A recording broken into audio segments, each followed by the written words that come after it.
Thank you, Mr. Chairman, and thank you both for your service, and I appreciate very much you being here. Mr. Moultrie, I'm pleased to hear that you say we need to increase the coordination of our federal cyber response, and I agree with you. You're right on the colonial attack.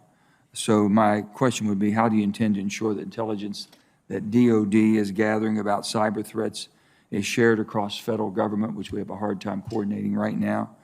And are you aware of the mechanism to share that information with private industry organizations that also might be directly threatened? Yeah, Senator, I believe that the sharing of intelligence across the what I call the intelligence enterprise, which I include in that the intelligence community and the defense intelligence enterprise, is extremely important. I believe it's important to work with Director Haynes on what are those mechanisms that are in place today to provide that information to the Department of Homeland Security and others. What seems to be the biggest obstacle, sir? I mean, why do people not, I mean, it seems like it's common sense. They would share freely, but then it's almost like that's ours, not yours. Yeah. Senator, there are, I think there are concerns about authorities when you start looking at. Would be concerned any leaks at all? Would they be concerned of leaks? If they're sharing it, it might be easier to be compromised? Yeah, and Senator, I don't know if those are the concerns, but I do know historically there's been jurisdictional law enforcement versus national security concerns that are there. I think the processes and the realization that we need to put those processes in place to do exactly what you're talking about, to have that that smooth interconnectivity between the interagency, but more importantly between the private sector and the public sector are the realizations there. If confirmed, I would do all I can, because this I appreciate that. I really do, and I think you're going to have to really go after it pretty hard and make sure they start working together, so we do have one connected cyber preventive. I want to talk about withdrawing assets from Afghanistan. And I'm very much concerned about this, and I've been concerned, and I've been thinking about it. You know, we want to make sure that we return all of our assets humanly possible, and those that we don't think that we need to return should return. They're destroying. And I guess my question would be, and I'll start with Mr. McCord with you, with your recent position in the department, are you satisfied with what you're seeing in the efforts that are being put forth?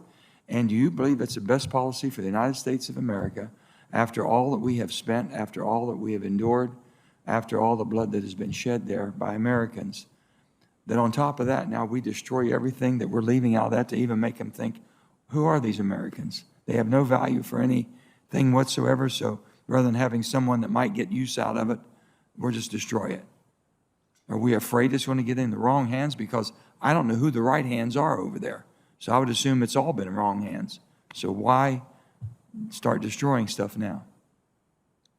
Senator, you know, when I left 4 years ago, we were not in that position. I don't have current information. I'm sorry. I would have to get briefed and get back to you on what is or is not being destroyed. I assume that there's some calculations being made about the cost of transporting something back versus its. I'm just okay. Let me ask you. It's just in the hypothetical realm. Then, just your thought process. If you think you can speak out on this, do you think we should be destroying what is not economically feasible for us to return? Just to destroy it for the sake of destroying it so no one else can use it, because we're not in that area anymore. We're afraid they're going to use it against us. And if we turned everything over to the people that we do trust or think we trust, shouldn't we leave it up to them then to make those decisions so it's not a wasteful appearance? Senator, if I were confirmed and were part of these discussions, it would certainly be a discriminator in my view as to whether, as I said, the asset had useful life, but also what its purpose was. I mean, I would make a different judgment on a truck versus munitions. Mr. Moultrie, do you have versus any communications equipment? Do you have any thought process on this? Senator, you know, I've read the media, and I would concur with Mr. McCord that there is a cost calculation that's probably being made there. No, I understand that, but I'm just saying, you know, I've seen the headlines here and everything that the Associated Press put out there, and they said, and it has the pictures, if you will, of all the things we destroyed at Mir. And here's the final thing. it says that to those who are there at that base, they said what they are doing is a betrayal of Afghans. They should leave, said Mir. Like they have destroyed this vehicle, they have destroyed us. I'm just saying, it's not been a successful 20 years, so we're back where we started, I guess.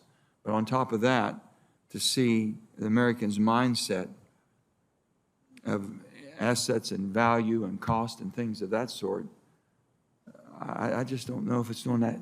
I guess it's the same as interrogation. If you're interrogating someone, do you think the brutality of interrogation or trying to get them to have a comfort level to talk? Everyone has a different approach, I'm sure.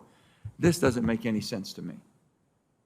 So it might be above where you all are. I don't want to put you in a position that causes a problem for your response, but I have to get to higher. I like for everybody to think about that, because I tell you, it's something we should be thinking about, just for the sake of destroying something for what we've already invested in that area. Thank you both. I appreciate it.